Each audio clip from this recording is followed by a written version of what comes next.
के हमर प्रणाम।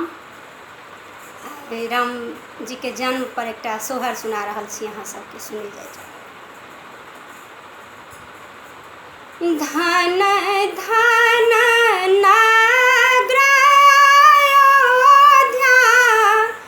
धन राजा दशरथ रे। धन धन नागरायोध्या, धन राजा दशरथ रे। ललना रे धन रे कौशल्या रानी के भाग के, रामचंद्र जन्म लेल रे। ललना रे धन रे कौशल्या रानी के भाग के, रामचंद्र जन्म लेल रे। आवथु गुरु वशिष्ठ के, बैसथु मरब चढ़ी रे। आवथु गुरु वशिष्ठ की, बैसथु मरब चढ़ी रे। ललना रे गुनी देथु राम के लग्न, कौने लग्न जन्म लेलनि रे।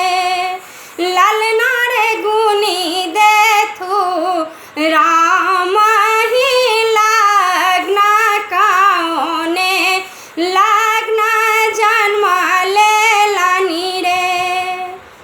चैत महीना शुभ दिनमा, नवमी तिथि छल रे। चैत महीना शुभ दिनमा, नवमी तिथि छल रे। ललना रे बारह बरस केरा होए ताह, वन खंड जाए ताह रे। ललना रे बारह बरस केरा होए ताह, वन खंड जाए ताह रे।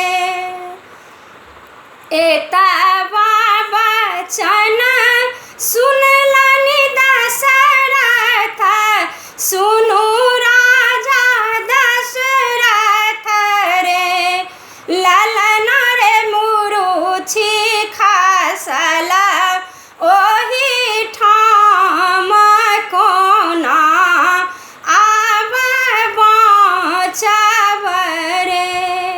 ललना रे मुरुछि खसल ओहि ठाम, कोना आब बाँचब रे। घर सँ बाहर भेल कौशल्या रानी, सुनु राजा दशरथ रे। घर सँ बाहर भेल कौशल्या रानी, सुनु राजा दशरथ रे। ललना रे कतहु जाई राम मोरा जीवथु, बाझी पद छूटल रे। ललना रे कतहु जाई राम मोरा जीवथु, बाझी पद छूटल